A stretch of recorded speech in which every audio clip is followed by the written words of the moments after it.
حضرات، آپ سن رہے ہیں Razvi network international Islamic website بفیض روحانی حضور علامہ و مولانا الحاج الشاہ حسین احمد رضوی رحمت اللہ علیہ۔ یہاں یوٹیوب پر جو بھی چیز اپلوڈ ہوتی ہے اس سے ہمارا مقصد اور مشن ایک ہی ہے کہ مسلک و مذہب کا تحفظ ہو، لوگ اپنے بزرگوں کے عقائد و افکار سے وابستہ رہیں اور بالخصوص نوجوان نسل جو روز بروز نجدی ملاؤں اور صلح کلیوں کی گمراہ کن باتوں کو سن کر اپنا ایمان اپنا عقیدہ خراب کر رہے ہیں، وہ ان کو پہچان کر مسلک اعلیٰ حضرت کو سمجھیں اور اپنے ایمان کو بچائیں۔ اگر آپ حضرات بھی اپنے یہاں کی کوئی کانفرنس، جلسہ، کوئی پروگرام رضوی نیٹ ورک پر اپلوڈ کروانا چاہتے ہیں تو رضوی نیٹ ورک کے بانی جناب الحاج شیخ سجاد حسین رضوی سے رابطہ قائم کریں۔ What's app number 7887574416۔ برادران اسلام، السلام علیکم ورحمۃ اللہ تعالی وبرکاتہ۔ الحمد للہ الذی فضل سیدنا ونبینا محمدا صلی اللہ تبارک وتعالی علیہ وسلم علی العالمین جميعا، وأقامه يوم القيامة للمذنبين المتلبثين الخطائين الهالكين شفيعا، أشهد أن لا إله إلا الله وحده لا شريك له، وأشهد أن سيدنا وسندنا ومولانا محمدا عبده ورسوله صلى الله تبارك وتعالى عليه وعلى آله وأصحابه وبارك وسلم كثيرا كثيرا، أما بعد فأعوذ بالله من الشيطان الرجيم، بسم الله الرحمن الرحيم۔ محمد رسول اللہ صلی اللہ تبارک وتعالی علیہ وسلم، صدق اللہ العظیم وبلغنا رسوله النبی المتین الامین الکریم۔ بادہ توحید کے متوالوں، شمع رسالت کے پروانوں، غوث و خواجہ و رضا کے دیوانوں، آئیے ہم سب مل کر عقیدت و محبت کے ساتھ، کامل توجہ اور بھرپور وارفتگی کے ساتھ ہمارے اور آپ کے ساری کائنات کے مولا مدنی دلہا تاجدار عرب و عجم ارواحنا فدا حضور احمد مجتبی محمد مصطفیٰ صلی اللہ تبارک و تعالی علیہ وآلہ وسلم کی بارگاہ کرم میں ہدیہ درود و سلام پیش کریں۔ اللہم صلی وسلم بارک علی سیدنا و شفیعنا و نبینا و مولانا محمد کما تحب و ترضى بأن تصلی علیہ صلاة و سلام علیک سیدی یا حبیبی یا رسول اللہ صلی اللہ تبارک و تعالی علیہ وسلم۔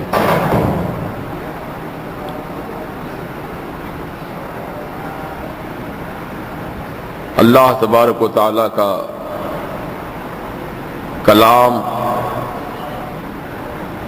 جو قرآن پاک میں ذکر ہے، اس کلام پاک کی آیت کریمہ کا ایک جز محمد الرسول اللہ صلی اللہ تعالی علیہ وسلم، محمد اللہ کے رسول ہے۔ اللہ تبارک و تعالی نے اپنے حبیب کو مقام محبوبیت عطا فرمایا، اور آپ کا یہ مقام بہت ہی بلند و بالا ہے۔ اس درجے کو نہ کوئی نبی پہنچ سکے، نہ کوئی رسول پہنچ سکے، نہ کوئی مقرب فرشتہ پہنچ سکا۔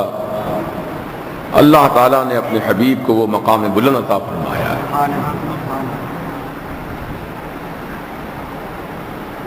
اب ہم اللہ تعالیٰ کے حقیر فقیر بندے ہیں، عظمت والے نبی کی عظمت کا ہم صحیح طور پر اندازہ نہیں کر سکتے، کتنا بلند کیا ہے، کتنی عظمتیں انہیں عطا فرمائی ہیں۔ ہم تو حضور پاک علیہ السلام کے دنیا سے پردہ کرنے کے تقریباً 1400 سال کے بعد دنیا میں پیدا ہوئے۔ وہ مبارک ہستیاں جو رسول پاک علیہ السلام کے ظاہری حیات میں موجود تھے حضور کے ساتھ، وہ کتنے خوش نصیب ہوں گے جو حالت ایمان میں رسول پاک علیہ السلام کی صحبت پائے اور ایمان کے ساتھ دنیا سے رخصت ہوئے۔ انہی کو ہم صحابہ کرام کے نام پہ جانتے ہیں۔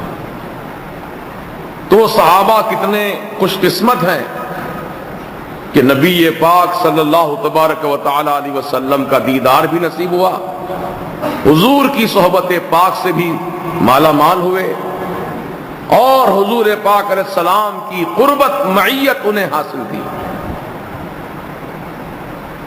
آج ہم لوگ تڑپتے ہیں سرکار کا دیدار کرنے کے لیے، ہم لوگ بے چین رہتے ہیں، دعائیں مانگتے ہیں، درود و سلام کثرت سے پڑھتے ہیں تاکہ سرکار اپنا دیدار ہم کو عطا فرما دے۔ اولئک الذین امتحن اللہ قلوبہم للتقوی، صحابہ کی جماعت وہ جماعت ہے کہ جن کے دلوں کو اللہ نے تقوی پرہیزگاری کے لیے چن لیا۔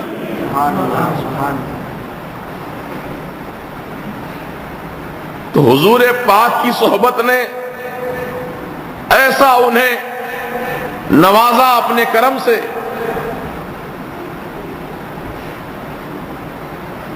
کہ حضور پاک علیہ السلام نے خود ارشاد فرمایا، اصحابی کالنجوم، میرے تمام صحابہ تاروں کے مانند ہیں۔ حضور نے تاروں کے مانند کیوں کہا؟ تو علماء کرام اس کی وجہ تسمیہ بیان فرماتے ہیں کہ سمندر میں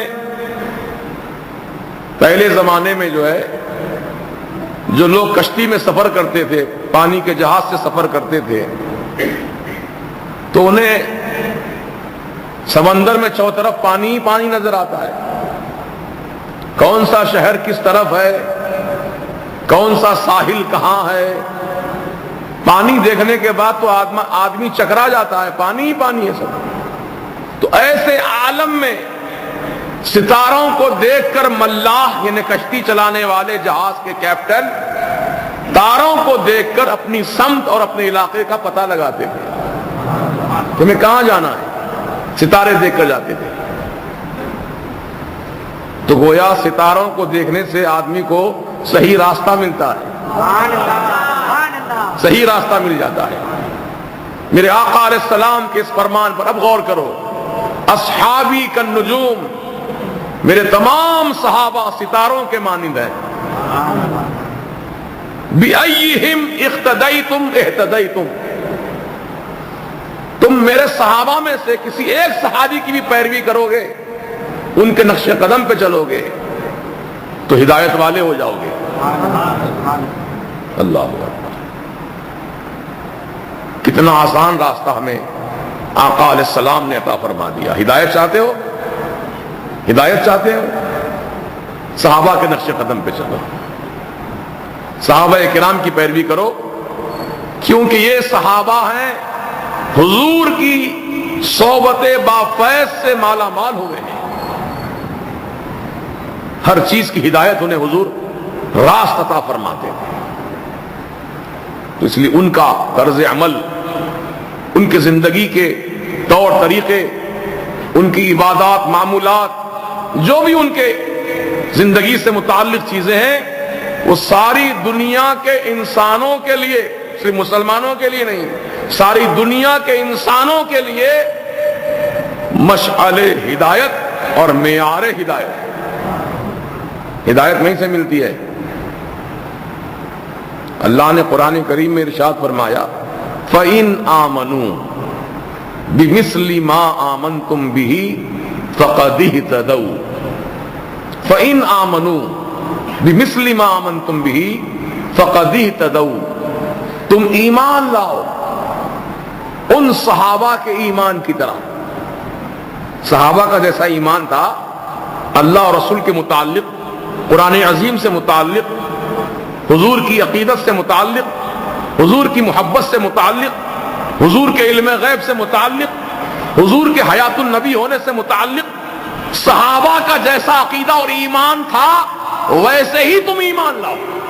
یہ اللہ پاک فرما رہا قرآن میں، ویسے ہی تم ایمان لاؤ، ان سے ہٹ کر نہیں. ان کا جیسا ایمان تھا، بِمِثْلِ مَا آمَنْتُمْ بِهِ، جیسے ان کا ایمان تھا اسی کے مثل تم ایمان لے آؤ. فَقَدِ اهْتَدَوْا، تحقیق تم ہدایت والے ہو جاؤ گے. اب صحابہ کا عقیدہ حضور کے متعلق کیا تھا؟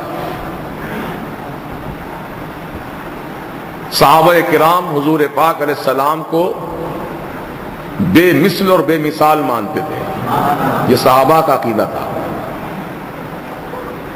حضور کی طرح کوئی دنیا میں ہے ہی نہیں، نہ ہوگا کوئی. آپ بے مثل و بے مثال ہیں. اللہ تعالی خالق ہونے کے اعتبار سے ایک اکیلا وحدہ لا شریک اور بے مثال ہے. اور ہمارے سرکار اللہ تعالیٰ کی مخلوق اول ہونے کے اعتبار سے سب سے پہلی مخلوق ہمارے سرکار ہیں. آپ سے پہلے کچھ نہیں پیدا کیا اللہ نے، کوئی نہیں. اول ما خلق اللہ نوری، میرے آقا فرماتے سب سے اول، سب سے پہلے اللہ نے میرے نور کو پیدا کیا. وَكُلُّ الْخَلَائِقِ مِن نُورِي، پھر میرے نور سے تمام مخلوقات کو پیدا کیا. تو مخلوق اول کون ہے؟ ہمارے آقا. تو یہی آپ کے بے مثال ہونے کے لیے کافی ہے. جو بھی ہے سب سرکار کے بعد میں ہے، سرکار سے پہلے کوئی مخلوق نہیں. نہ جبریل، نہ میکائیل، نہ اسرائیل، نہ اسرافیل، نہ جنت کی حوریں، نہ جنت، نہ غلمان جنت، نہ زمین، نہ آسمان، نہ چاند، نہ سورج، ستارے، سیارے، شجر، حجر، شمس و قمر، بحر و بر، کچھ بھی نہیں تھا. اللہ تعالیٰ نے سب سے اول، سب سے پہلے ہمارے آپ کے آقا و مولا سید عالم علیہ السلام کے نور کی تخلیق فرمائی. تو سب سے پہلا ہونا ہی بے مثال ہے نا. اب جو بھی ہوں گے سرکار کے بعد ہوئے تو وہ سرکار کی طرح کیسے ہو سکتے ہیں؟ سرکار تو سب سے پہلے ہیں، سب سے اول ہے میرے آقا. یہی صحابہ کا عقیدہ تھا. اور حضور پاک علیہ السلام سے کوئی صحابی آگے نہیں بڑھتے تھے، سب حضور کی غلامی میں پیچھے پیچھے رہتے تھے، آگے کوئی نہیں بڑھتے تھے. اب اسماعیل دہلوی نے اپنی کتاب میں لکھا کہ امتی بسا اوقات نبی کے برابر ہو جاتے ہیں، بسا اوقات نبی سے آگے بڑھ جاتے ہیں. ماد اللہ. تو یہ اسماعیل دہلوی کا عقیدہ ہے، وہابیہ فرقے کا امام ہے. لیکن صحابہ کا عقیدہ ایسا نہیں تھا. صحابہ تو حضور پاک علیہ السلام کے غلام بن کر پیچھے پیچھے چلتے تھے. اس لیے فقیر کہتا ہے کہ باپ بن کر حضور کے آگے مت بڑھو، بھائی بن کر برابری مت کرو، غلام بن کر پیچھے چلو. یہ حضور پاک کی غلامی ہی میں سب نجات ہے. تو صحابہ کرام کی ایک جماعت نے عید الاضحیٰ کے موقع پر، حضور نے ابھی قربانی نہیں دی تھی جانوروں کی، اونٹ ذبح نہیں کیے تھے سرکار نے، حضور کی قربانی سے پہلے کچھ صحابہ نے قربانی دے دی. تو اللہ تعالیٰ نے قرآن میں آیت نازل فرمایا، لا تقدموا بین یدی اللہ ورسولہ، اللہ اور اللہ کے رسول سے تم آگے مت بڑھو، مت بڑھو آگے. نہ عمل میں بڑھ سکتے ہو، نہ کسی اور معاملے میں تم آگے ہو سکتے ہو، نہ پیچھے، نہ تم برابر ہو سکتے ہو نبی کے. آپ دور کیوں جاتے ہو؟ رضا جامع مسجد کا امام جو مصلی امامت پہ کھڑا ہوتا ہے وہ سب سے آگے ہوتا ہے. بولیے، سب سے آگے ہوتا ہے. اب کوئی مصلیوں میں سے مصلی یہ سمجھے کہ امام صاحب بھی انسان، میں بھی انسان، امام صاحب کی بھی دو آنکھیں، میری بھی دو آنکھیں، امام صاحب کی بھی دو ہاتھ دو پاؤں، میرے بھی دو ہاتھ دو پاؤں، امام صاحب بھی روٹی چاول کھاتے، میں بھی روٹی چاول کھاتا ہوں، کیا فرق ہے ان میں مجھ میں؟ لہذا جو امام صاحب جس مصلی پہ کھڑے ہیں، بازو آ کر کے کوئی مصلی کھڑا ہو جائے امام صاحب کے، نماز ہوگی اس کی؟ بولیے. آگے بڑھ جائے امام صاحب سے، نماز ہوگی؟ دو آدمی بھی اگر نماز پڑھ رہے ہو جماعت کے ساتھ، مسئلہ شریعت کا سن لو، ایک امام ہے ایک مقتدی، تو مقتدی امام کی جہاں ایڑیاں ہوتی ہیں وہاں اپنا پنجہ رکھے، امام کے برابر قدم سے قدم ملا کر نہ رکھے، امام کی ایڑی کی جگہ تمہارا پنجہ ہو، جبکہ تم دو آدمی مل کے نماز پڑھ رہے ہو، ایک امام بنا ہے ایک مقتدی ہے. تو وہ دو آدمی بھی مل کر جو ایک امامت کر رہا ہے، اقتدا کر رہا ہے، اسے بھی حکم ہے کہ پیچھے رہو امام سے، آگے مت بڑھو، نہ برابر رہو. جب مسجد کا مصلی امام کی طرح نہیں ہو سکتا، امام کے برابر نہیں ہو سکتا، امام کے آگے نہیں جا سکتا، تو کوئی امتی میرے نبی کی طرح کیسے ہو سکتا ہے؟ نبی نبی ہیں، امتی امتی ہے. آقا علیہ السلام ساری کائنات میں اولین و آخرین کے آپ امام ہیں، آپ سے بڑا کوئی نہیں ہے، اللہ کی مخلوقات میں آپ سے بڑا کوئی نہیں ہے. سب سے اونچا مقام ہمارے آقا کا ہے. ہم 1400 سال کے بعد پیدا ہوئے ہیں.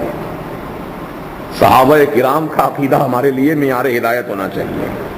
جب کسی صحابی نے حضور کو اپنی طرح نہیں کہا، نہ سمجھا، تو اس دور کا کلمہ پڑھنے والا کیسے کہہ سکتا ہے نبی کو اپنا جیسا؟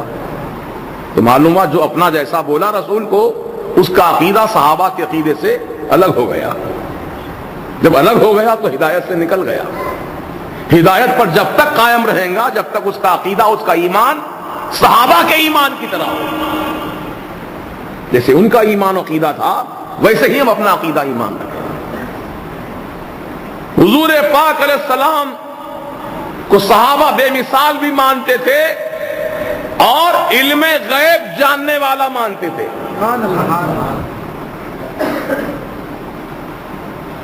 اسی لیے صحابہ کرام جب حضور پاک علیہ السلام کی بارگاہ میں حاضر آتے یہی کہتے تھے اللہ و رسولہ عالم. حدیث اٹھاؤ، بخاری، مسلم، ابو داؤد، ترمذی، نسائی، جتنی حدیث کی کتابیں ہیں یہ الفاظ ضرور ملیں گے آپ کو، صحابہ کرام کے الفاظ، اللہ و رسولہ عالم. اللہ بہتر جانتا ہے، اللہ کے رسول بہتر جانتے ہیں. صرف یہ نہیں کہا صحابہ نے اللہ عالم رسولہ لا یعلم، اللہ جانتا رسول کچھ نہیں جانتے، ایسا نہیں کہا صحابہ نے. اللہ و رسولہ عالم، اللہ زیادہ جانتا ہے، اللہ کے رسول زیادہ جانتے ہیں. لیکن آج کے دور کا ڈالڈا کہتا نبی کو تو علم غیب تھا ہی نہیں، وہ کچھ نہیں جانتے معاذ اللہ. تو جس نے رسول کے علم غیب کا انکار کیا تو اس کا عقیدہ صحابہ کے عقیدے سے الگ ہو گیا. جب عقیدے سے الگ ہو گیا صحابہ کے، تو وہ ایمان والا، ہدایت والا نہیں رہا، وہ بے ایمان ہو گیا، ہدایت سے ہٹ گیا. ہدایت چاہتے ہو، ہدایت تو رسول اعظم علیہ السلام پر ایمان جیسا صحابہ کرام کا تھا ویسے ہی ہمارا آپ کا ایمان ہونا چاہیے. وہ ہدایت والا ہے. اب دیکھیے اللہ کے پیارے حبیب صلی اللہ تبارک و تعالی علیہ وسلم نے سیدنا ابو بکر صدیق رضی اللہ عنہ سے فرمایا. کیا فرمایا تھا؟ یا ابا بکر لم یعرفنی حقیقتا غیر ربی. اے ابو بکر، میں کیا ہوں؟ حضور فرما رہے ہیں میں کیا ہوں، میری حقیقت کیا ہے، میری اصلیت کیا ہے، سوائے میرے پروردگار کے دوسرا کوئی جانتا ہی نہیں. یہ حضور کا مقام بلند ہے. اتنا بلند مقام اللہ کے رسول کا کہ مقام مصطفیٰ کیا ہے، حقیقت محمدیہ کیا ہے، یہ اللہ ہی جانتا ہے، اللہ کے سوا کوئی نہیں جانتا. پھر کس بنیاد پہ کہتے ہیں رسول مر کے مٹی میں مل گئے، رسول وفات پا گئے، رسول تو ختم ہو گئے، میلاد کیوں مناتے ہو نبی کا؟ تو صحابہ نے تو ایسا نہیں کہا تھا، ان کا عقیدہ ایسا نہیں تھا. حضور کے پردہ ہونے کے بعد بھی صحابہ حضور کو زندہ مانتے تھے، زندہ مانتے تھے. دلیل لو دلیل.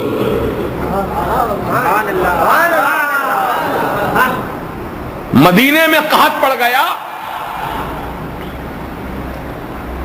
لوگ آئے بی بی عائشہ صدیقہ رضی اللہ عنہ کے پاس، کہنے لگے یار ام المؤمنین آپ دعا فرما دیں بارش کے لیے، دعا فرما دیں. تو آپ نے کیا فرمایا کہ ٹھیک ہے، میں اپنے آقا و مولا کی بارگاہ میں جاتی ہوں، وہاں تمہارے لیے بارش کا انتظام ہوگا. چنانچہ آپ آئیں حضور کی بارگاہ میں چادر اوڑھ کر، اور آپ نے حجرہ عائشہ، جس حجرے میں سرکار کا مزار پاک ہے، اسی حجرے کی چھت میں ایک سوراخ کروایا. سوراخ ایسا تھا کہ اوپر سے اگر دیکھا جائے تو سرکار کا مزار نظر آتا ہے، اور سرکار کے مزار کے پاس کھڑا ہو کر اوپر دیکھا جائے تو آسمان نظر آتا ہے. بیچ میں خلا کر دیا گیا چھت کے تھوڑے حصے کو. آج بھی گنبد خضرا میں ٹھیک اسی مقام پر ایک سوراخ ہے، جو ہرا گنبد ہے نا سرکار کا، اس میں سوراخ ہے. اب جو بعض لوگ اس کی تصویر کشی کیے ہیں، گنبد خضرا کی عکس نکالے ہیں اس کا، اس نے اس کو بھی واضح کیے ہیں. سرکار کا مزار مبارک بالکل آسمان نظر آتا ہے وہاں سے کھڑے ہو کر. تو اب یہ بی بی عائشہ صدیقہ نے ایسا کیوں کیا؟ حالانکہ وہ بھی تو اللہ کی بندی ہیں، وہ بھی تو دعا کر سکتی تھی، لیکن وہ جانتی ہیں، ام المومنین جانتی ہیں کہ جب رسول پاک موجود ہیں اس دنیا میں تو میں کیوں دعا کروں، میں کیوں دعا کروں؟ حضور سے معروضہ سناؤں گی، سرکار اللہ سے معروضہ پیش کریں گے سرکار. تو آسمان نظر آ رہا ہے حجرہ عائشہ میں، وہ کھولنا تھا اور بی بی عائشہ کا معروضہ کرنا تھا رسول پاک کی بارگاہ میں. ابھی صحابہ حجرہ عائشہ سے باہر نکلنے بھی نہیں پائے تھے کہ مدینے میں رم جھم بارش شروع ہو گئی.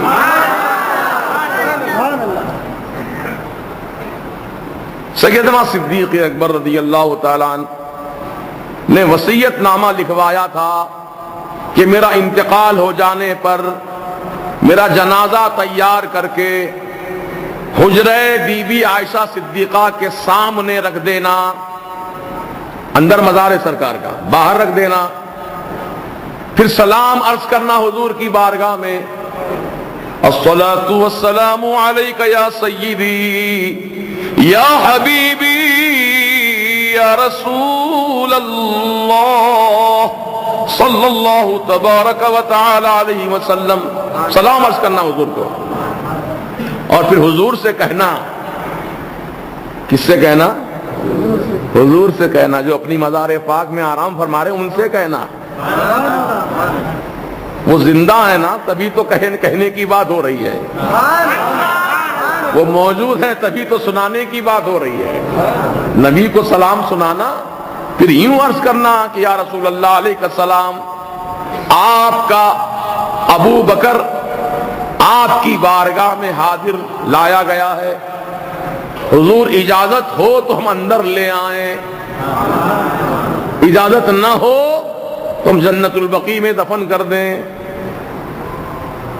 یہ کس سے کہی جا رہی بات؟ مزار پاک. حضور مزار میں ہے، اپنی مزار کے سامنے بات ہو رہی ہے. تو صحابہ کیا سمجھ کے بول رہے تھے حضور کو؟ مردہ کہ زندہ؟ بولیے زندہ. پھر صحابہ نے آواز سنی رسول پاک علیہ السلام کی، ادخل الحبیب الی الحبیب،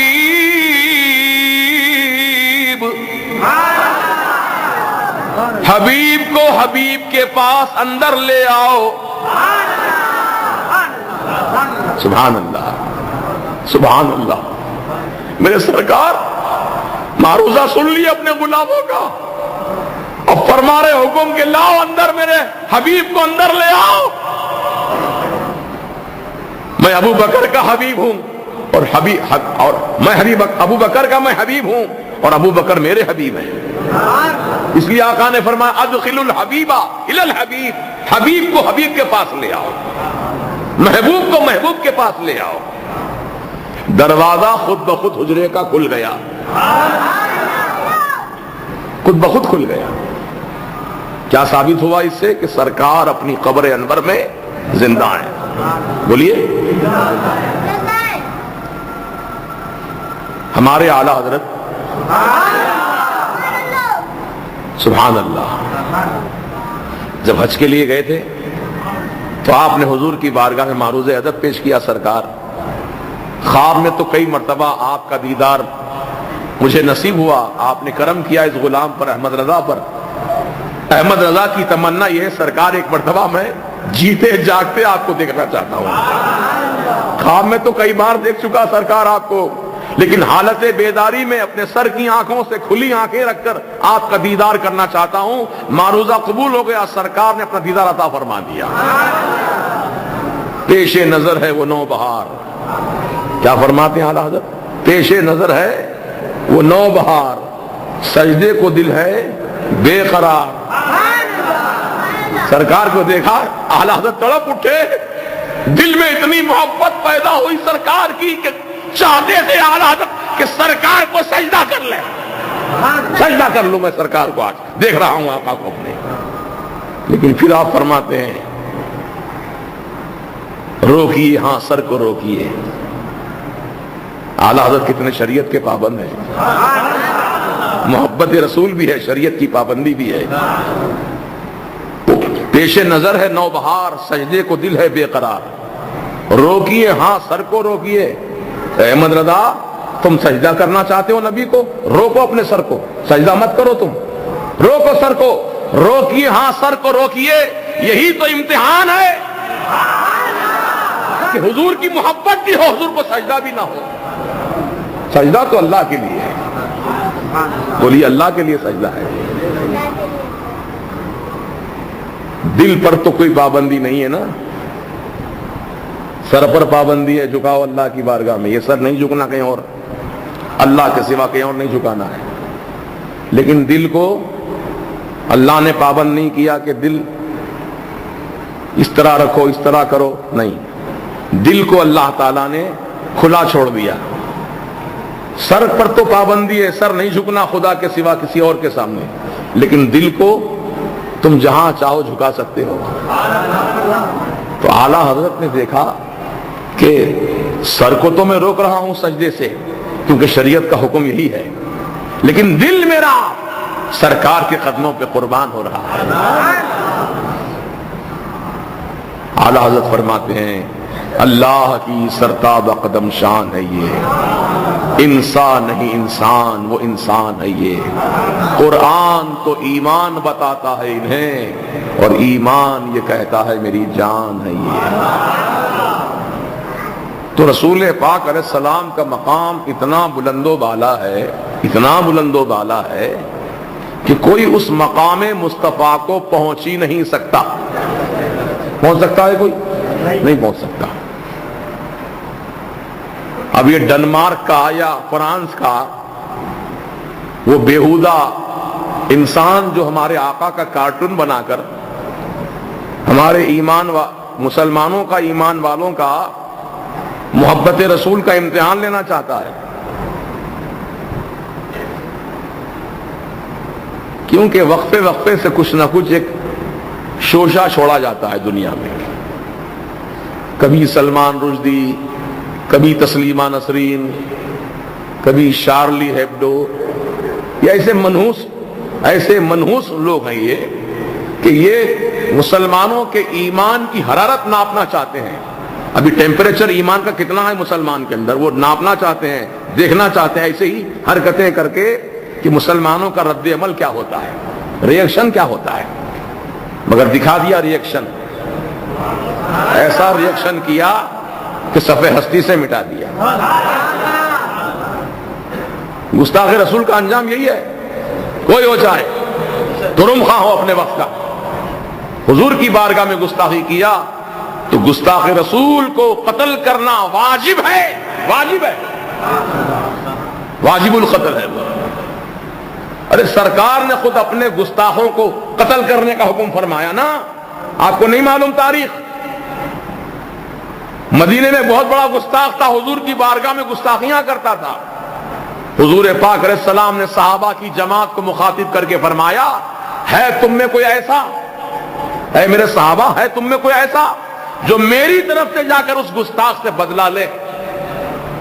حضور نے معاف نہیں کیا اس دشمن کو، گستاخ رسول کو، کہا کون ہے تم میں میری طرف سے جا کے بدلہ لے؟ تو ایک صحابی رسول اٹھے، یا رسول اللہ لبیک و صادق، میں حاضر ہوں، میں بدلہ لوں گا آپ کی گستاخی کا۔ گئے اور جا کر اس کو قتل کر دیا، قتل کر دیا۔ قتل کر کے واپس پلٹ رہے تھے کہ سیڑھی سے پاؤں پھسل گیا اور گر پڑے۔ ایسے گرے کہ ٹانگ کی ٹخنے کی ہڈی دو ٹکڑے ہو گئی، ہڈی ٹوٹ گئی۔ ویسے ہی حالت میں زمین پر بیٹھ کر گھسیٹتے گھسیٹتے سرکار تک پہنچے۔ کہا یا رسول اللہ، اپنی فکر، اپنی کیفیت نہیں سنا رہے پہلے۔ یا رسول اللہ، آپ نے جس گستاخ کو قتل کرنے کے لیے مجھے روانہ فرمایا تھا، حضور الحمدللہ میں نے وہ کام پورا کر دیا۔ تو میرے آقا نے فرمایا تم کیسے پہنچے اس تک؟ وہ تو بڑی حفاظت میں رہتا ہے ہمیشہ، اس تک پہنچے کیسے تم؟ یا رسول اللہ علیہ السلام، میں نے معلوم کیا تھا اس کے متعلق کہ جب رات کو یہ سو جاتا گہری نیند میں تو بہت زور زور سے خراٹے لیتا ہے،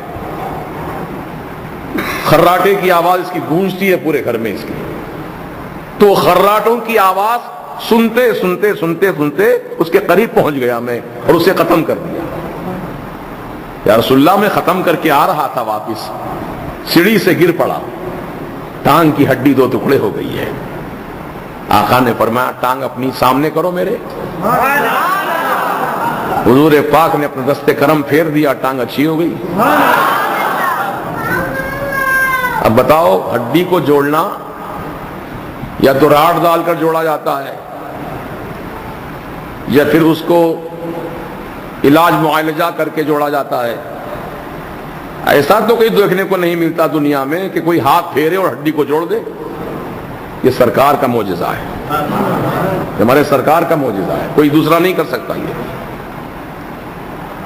تو صحابہ کرام رضوان اللہ تعالی علیہم اجمعین حضور پاک کے حکم پر اپنی جان قربان کرنے تیار رہتے تھے۔ یہی صحابہ کا عقیدہ تھا، جو حکم مل گیا حضور کی بارگاہ سے پورا کر دیا اس کو۔ اتنے مسلم کنٹریز ہیں نام نہاد، سعودی بھی ہے، دبئی بھی ہے، قطر بھی ہے، عجمان ہے، فجیرہ ہے، ابو ظہبی ہے، اور نہ جانے کتنے ممالک ہیں جو اسلامی کنٹریز کہلاتے ہیں، لیکن سوائے ترکی کے صدر مرد مجاہد نے آواز بلند کیا، آج اخبار میں بیان آیا، دنیا کو پیغام دے دیا طیب اردغان نے کہ ہم گستاخ رسول کو کسی قیمت پہ برداشت نہیں کریں گے۔ یہ ہر ملک کے حکمران کو ایسی آواز اٹھانی چاہیے۔ کیوں ڈرتے ہو تم امریکہ، یورپ سے؟ کیا تمہارے پالن ہار ہیں وہ؟ تمہارے رب ہیں معاذ اللہ وہ؟ کیوں ڈرتے ہو ان سے؟ اللہ سے ڈرو، اللہ تعالیٰ سے ڈرو، ساری کائنات اس کے قبضے قدرت میں ہے۔ یہ پلین جو اڑاتا ہے نا امریکہ، بامبنگ پلین، بمباری کرنے والے، اللہ تعالیٰ کی طاقت کے سامنے وہ پلین بھی فیل ہے، بالکل فیل ہے۔ اللہ تعالیٰ اگر آندھی طوفان بھیج دے، آندھی طوفان ہی نہیں، کوہرا بھیج دے، اندھیرا چھا دے دنیا میں، کہاں اڑا کے لے جاؤ گے پلین کو؟ آپ دیکھتے نہیں بھی سردی کا موسم چل رہا ہے، پوری دنیا کے پلین لیٹ چل رہے ہیں، پلین لیٹ چل رہے ہیں، کیوں؟ کوہرا ہے زیادہ، راستہ نظر نہیں آ رہا ہے۔ اللہ تعالیٰ کی قدرت ہے یہ۔ اللہ تم کو راستہ نہیں دکھایا، تمہارا پلین بھی فیل نہ گیا، میں ٹھہر گیا، آگے نہیں بڑھ سکا اپنی منزل سے۔ تو رسول اعظم صلی اللہ تبارک و تعالی علیہ وسلم کی شان میں گستاخی کرنے والوں، بے ادبی کرنے والوں، میرے آقا کا کارٹون بنانے والوں، سن لو کان کھول کر، مسلمان اپنے آقا کی شان میں گستاخی کسی صورت میں برداشت نہیں کر سکتا۔ ہم اپنی جانوں کا نذرانہ پیش کر دیں گے حضور کی محبت میں، ہم موت سے گھبرانے والے نہیں ہیں۔ حضور کی محبت میں جو موت آ جائے کتنی اچھی موت ہے۔ صحابہ تو تمنا کرتے تھے، اللہ اکبر، یا رسول اللہ علیہ السلام دعا فرمائیے اللہ پاک ہم کو شہادت کی موت عطا کرے۔ صحابہ دعا کرواتے تھے حضور سے، اللہ، شہادت کی تمنا ایسی تھی۔ آپ سمجھتے ہوں گے کہ شہادت کا مقام ملنا یہ تو خوش نصیبوں کو ہی ملتا ہے، لیکن تکلیف کچھ نہیں ہوتی۔ آپ یہ سوچتے ہوں گے ارے شہادت کا درجہ پانے کے لیے کتنی تکلیف اٹھانی پڑے گی، کتنی مصیبت اٹھانی پڑے گی، جسم کاٹا جائے گا، دھجیاں اڑائی جائیں گی، جسم کی بوٹی بوٹی الگ ہوگی، کتنی تکلیف ہوگی ہم کو اس وقت۔ خدا کی قسم کوئی تکلیف نہیں ہوگی، شہید کو کوئی تکلیف نہیں۔ حضور نے فرمایا جیسے چونٹی کاٹتی ہے، آپ برداشت کرتے ہیں نہیں چونٹی کاٹنے پر، جب واویلا مچا دیتے ہیں، بولیے کیا کرتے ہیں؟ برداشت کرتے ہیں، رگڑ دیتے ہیں چونٹی کو، تھوڑا سہلا لیتے ہیں، ختم۔ تو حضور پاک فرما رہے ہیں، غیب جاننے والے آقا، شہید کو شہادت کے وقت میں اتنی تکلیف ہوتی ہے جسے چونٹی کاٹنے سے ہوتی ہے، اس کے سوا کوئی اور تکلیف نہیں ہے۔ ارے شہدائے کرام تو رب تعالیٰ کی بارگاہ میں عرض کریں گے، مولا ہم کو جنت میں کیوں داخل کر دیا، تو کیوں داخل کیا جنت میں؟ اے مالک و مولا ہم کو دنیا میں پھر بھیج دے واپس، پھر دنیا میں بھیج ہم کو، میدان جنگ میں جائیں ہم، پھر اللہ کی راہ میں شہادت کا جام نوش کریں۔ فرشتے پوچھیں گے شہیدوں سے، ایک مرتبہ شہید ہو گئے، دل نہیں بھرا ابھی تمہارا؟ کہا نہیں بھرا جی، دل نہیں بھرا، ہم چاہتے ہیں بار بار اللہ ہم کو بھیجے دنیا میں، بار بار شہید ہوں، بار بار شہید ہوں، بار بار شہید ہوں۔ ایسی کیوں تمنا کر رہے ہو شہید ہو تم؟ کہا اے فرشتو تم کیا جانو شہادت کی لذت کیا ہوتی ہے؟ جب شہید ہونے والے کی گردن پر یا جسم پر وار ہوتا ہے، جان نکلنے والی ہوتی ہے، اس وقت اللہ تعالی کا جلوہ، مصطفیٰ پیارے کا جلوہ نگاہوں کے سامنے ہوتا ہے۔ وہ جلوے میں ایسی لذت ہے، ایسا مزہ ہے کہ جان جانے کا بھی احساس نہیں رہتا۔ اس لیے ہم تمنا کر رہے ہیں کہ جائیں پھر اللہ کی راہ میں شہید ہوں، وہ جلوہ دیکھیں، کیونکہ جنت میں بھی وہ لذت نہیں ہے جو جلوے میں لذت ہے۔ سبحان اللہ، سبحان اللہ، اللہ کے پیارے حبیب کا فرمان بالکل برحق ہے، ہمارا اس پر ایمان کامل ہے۔ لہذا مسلمانوں ڈرو مت کسی دنیا والوں سے، دنیا تو اللہ تعالیٰ کی پیدا کی ہوئی ہے، کسی کے باپ کی جاگیر نہیں ہے دنیا، یہ اللہ کی پیدا کی ہوئی دنیا ہے۔ خالق الارض والسماء، زمینوں کا پیدا کرنے والا اللہ، آسمانوں کا بنانے والا اللہ۔ خلق الشمس والقمر، اللہ نے سورج کو پیدا کیا، چاند کو پیدا کیا، ساری چیزیں سب اللہ ہی کی ملکیت ہیں۔ للہ ما فی السماوات وما فی الارض، زمینوں میں اور آسمانوں میں جو کچھ ہے اس کا مالک حقیقی اللہ تعالیٰ ہے۔ کیوں ڈرتے ہو دنیا سے؟ دنیا جس کے قبضے میں ہے نا اس سے ڈرو، اس کا ڈر دل میں بیٹھ جائے بس، کہ دنیا کی کوئی طاقت تم کو ہراساں نہیں کر سکتی، تم کو ڈرا نہیں سکتی۔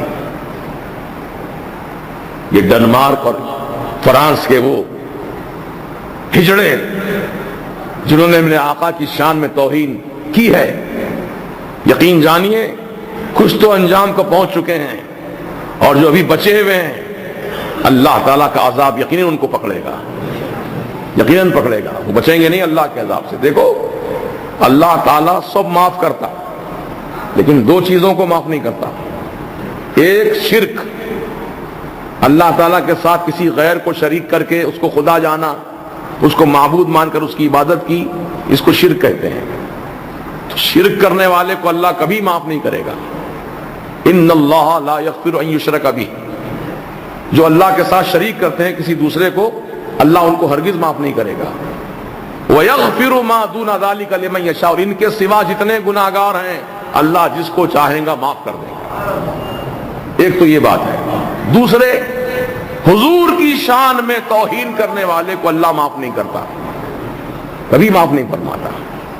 قرآن کریم میں یہاں تک اللہ نے قرآن میں آیت نازل فرمایا، اے محبوب تم رحمت والے ہو، رحمت للعالمین ہو محبوب، اگر آپ اپنی مہربانی سے کسی گستاخ رسول کے لیے آپ بھی دعا فرما دیں مغفرت کی 70 مرتبہ، ان تستغفر لهم 70 مرتن، محبوب اگر تم بھی گستاخ کے لیے، منافق کے لیے مغفرت کی دعا فرمائیں، 70 مرتبہ دعا کریں آپ، فلن یغفر اللہ لهم، اللہ انہیں ہرگز نہیں بخشے گا۔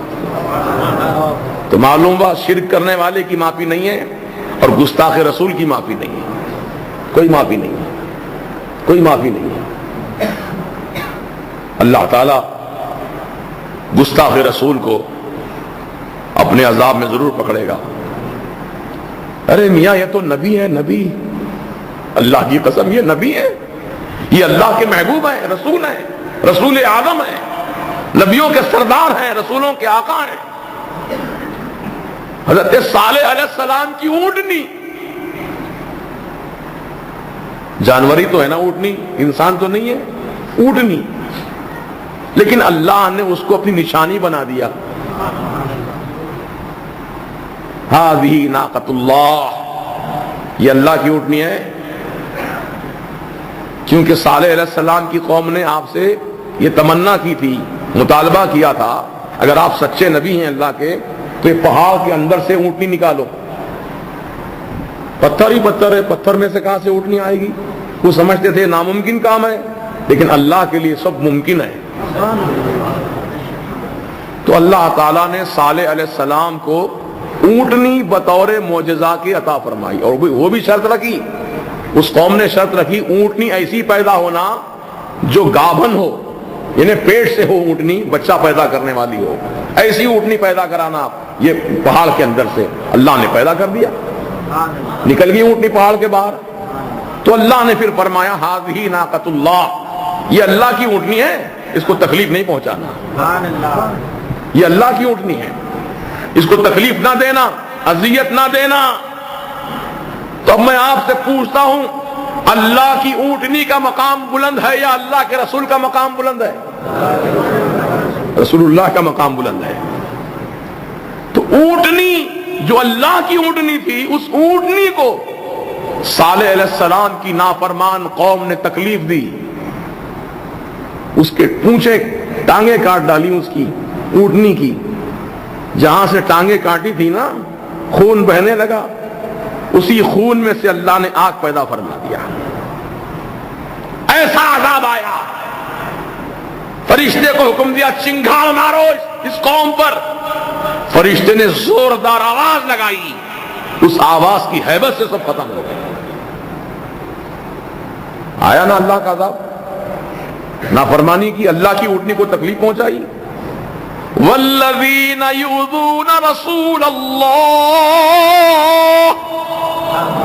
وہ لوگ جو اللہ کے رسول کو ایذا دیتے ہیں، تکلیف پہنچاتے ہیں. وَلَهُمْ عَذَابٌ عَلِيمٌ، ان کے لیے دردناک عذاب تیار کیا گیا ہے. بچیں گے؟ ہرگز نہیں بچیں گے. دنیا میں بھی اللہ تعالیٰ ذلت کا عذاب انہیں دے گا، اور آخرت کا عذاب تو الگ رہا. تو حضور پاک کی شان میں کوئی بھی وہ توہین کرنے والا ہم اس کو معاف نہیں کریں گے، نہ اللہ معاف کرے گا اس کو. حضور کی محبت میں مر مٹو، جذبہ محبت کا سلامت رکھو. وقت آ جائے تو حضور کی محبت میں جان دینے سے پیچھے نہ ہٹو، بھاگو مت میدان چھوڑ کے. ہم لوگوں کی عادت کیا ہوتی، بھاگتے ہیں ہم لوگ، پیٹھ دکھا کے بھاگتے ہیں. کیوں بھاگتے ہو؟ ارے مرد مومن بنو نا. لاہور کی سرزمین پر ایک ٹانگا چلانے والا غریب مسلمان، ایک کافر نے کتاب لکھی تھی، اس کا نام تھا رنگیلے رسول. حضور معاذ اللہ رنگیلے مزاج کے ہیں، عورتوں کے ساتھ رہتے ہیں ہمیشہ، توہین کی حضور کی بارگاہ میں. مسلمانوں کا غم و غصہ بھڑک اٹھا، اخبار میں بیان دے دیا یا جلسہ کر دیا، اس کے سوا اور کچھ نہیں کرتے مسلمان. یہیں پر معاملہ ختم ہو جاتا ہے. لیکن وہ ٹانگا چلانے والا غریب مسلمان جس کی آگے پیچھے کوئی نہیں، کوئی سہارا نہیں اس کا بظاہر، وہ ایسا مرد مومن، جب اس کے علم میں بات آئی کہ لاہور کی سرزمین پر ایک کافر نے ایسی کتاب لکھی ہے جس میں سرکار مدینہ علیہ السلام کی گستاخی کی ہے، تو اس نے کسی سے کہا نہیں، پوچھا نہیں، مشورہ نہیں کیا، ایڈوائز نہیں لیا. کرائے کے جو پیسے تھے اس کے جیب میں، ان پیسوں سے اس نے کتاب خریدی، انہی پیسوں سے ایک کتا خریدا، ایک فائل میں رکھ کر بغل میں دبایا. نہ بیوی سے کہا، نہ بچوں سے کہا، نہ دوستوں سے کہا کہاں جا رہا، کیا کرنے جا رہا ہے. فائل بغل میں دبایا، اس میں کتا بھی ہے، کتاب بھی ہے. اس پہ ایڈریس لکھا ہوا تھا کتاب لکھنے والے کا، پہنچ گیا اسی کے پتے پر. جب ہندوستان ابھی تقسیم نہیں ہوا تھا اس وقت کی بات ہے. اندر گیا آفس میں، وہ بیٹھا تھا خبیث جس نے کتاب لکھی حضور کی شان میں گستاخانہ. کتاب نکالی اس نے، پہلے فائل سے کتاب سامنے رکھی، ایک ہی سوال کیا، یہ کتاب تو نے لکھی ہے؟ اس نے کتاب دیکھ کر کہا ہاں یہ کتاب تو میں لکھا ہوں. دوسرا سوال نہیں پوچھا، کتا نکالا اور وہیں پر اس کی گردن اڑا دیا.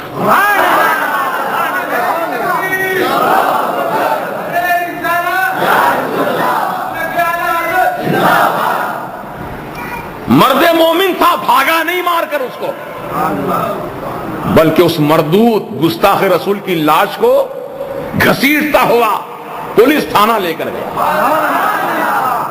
کہا گرفتار کرو مجھے، میں نے گستاخ رسول کو ختم کیا ہے. پولیس نے گرفتار کر لیا، مقدمہ چلا. جب وہ جیل میں بند تھے، مقدمہ چل رہا تھا، تو بہت بڑے بڑے بیرسٹر مسلمان، بڑے بڑے وکلا، ایڈوکیٹس آئے، جیل میں ملاقات کرے. کہا کہ تم ایک مرتبہ جج کے سامنے کہہ دو کہ قتل میں نے نہیں کیا ہے، باقی کیس ہم سنبھال لیں گے، تم کو باعزت بری کرا لیں گے. ایک مرتبہ کہہ دو جج کے سامنے یہ قتل میں نے نہیں کیا ہے. تو اس مرد مومن نے ان وکلا ایڈوکیٹس پر ہنس کر کہا بڑے افسوس کی بات ہے، آپ مسلمان ایڈوکیٹس ہیں، اور مجھ کو جھوٹ بولنے کی تعلیم دے رہے ہیں. ارے زندگی میں نے یہی تو ایک اچھا کام کیا ہے, یہی میرا سرمایہ ہے زندگی کا, اور کچھ نہیں ہے میرے پاس. ٹانگا چلاتا ہوں, گزر بسر کرتا ہوں, غریب بیوی بچے ہیں میرے, ان کی زندگی گزارتا ہوں ان کے ساتھ. تم کہہ رہے ہو تم نے قتل نہیں کیا, ایسا کہو, یہ ہو ہی نہیں سکتا. دنیا میں نے ایک ہی تو اچھا کام کیا ہے, یہ میں کیسے جھوٹ بولوں؟ نہیں, جائیے آپ لوگ, مشورہ دینے کی ضرورت نہیں ہے. کہا سولی لگے گی, سولی منظور ہے, سولی پہ چڑھ جانا, لیکن جھوٹ نہیں کہوں گا. جب پیشیاں کچھ چلی, آخری پیشش تھی اور فائنل ججمنٹ تھا اس دن, جج کے سامنے کٹہرے میں ملزم کھڑے ہیں عاشق رسول. جج پوچھتا ہے کیا اپنی صفائی میں کچھ کہنا چاہتے ہو؟ کہا نہیں جج صاحب, صفائی میں تو کئی مرتبہ کہہ چکا ہوں کہ اس گستاخ کو میں نے ہی مارا ہے, میں نے ہی کاٹا ہے اس گستاخ کو, میں کئی مرتبہ اعلان کر چکا ہوں, پھر بھی آپ مجھ سے پوچھتے صفائی میں کچھ بولنا ہے کیا؟ ابھی اس سے بڑھ کر صفائی کیا بیان کروں آپ کے سامنے؟ اچھا. جج نے ٹھٹا مار کر ہنس کر کہا مرنے کی اتنی جلدی ہے تمہیں؟ ہاں جج صاحب, سولی پہ چڑھا دیجئے مجھے جلدی سے جلدی. ارے ہر آدمی مرنے سے بچنا چاہتا ہے, تم جلدی مرنا چاہتے ہو, معاملہ کیا ہے؟ کہا جج صاحب کل آقا کو میں نے خواب میں دیکھا, میرے سرکار میرا مدینے میں انتظار فرما رہے ہیں, میں اپنے آقا کو انتظار نہیں کروانا چاہتا, مجھے جلد سولی پہ چڑھاؤ, میرے آقا میرے انتظار میں ہے. سبحان اللہ, یہ تمنا ہونی چاہیے مرد مومن کی. دنیا تو فانی ہے میاں, وہ زندگی اپناؤ جو ہمیشہ رہنے والی ہے. جو اللہ اور رسول کی محبت میں جان دیتے ہیں ہمیشہ کی زندگی پاتے ہیں. یہ تو عارضی زندگی ہے, ختم ہونے والی ہے. تو الحمدللہ میدان چھوڑ کے بھاگنا نہیں, یاد رہو کبھی, یہ فقیر کی نصیحت. اگر کسی گستاخ رسول کو کیفر کردار تک پہنچانے کی بات آئے, پہنچا دو, اور خود گستاخ رسول کو ساتھ لے کر جاؤ پولیس تھانہ, کہو میں نے قتل کیا ہے اس کو, ہے نا. بھاگنے کی کیا ضرورت ہے, سزا ہی تو ملے گی نا. سولی پہ چڑھائیں گے اور کیا کریں گے. لیکن وہ جان کتنی اچھی جان ہے جو رسول پاک کی محبت میں جائے. اللہ تعالیٰ ہم سب کو حضور کی محبت میں جینا مرنا عطا فرمائے. صلی اللہ تعالی علی خیر خلقہ و نور عرشہ سیدنا و سندنا و مولانا محمد و آلہ و اصحابہ اجمعین برحمتک یا ارحم الراحمین.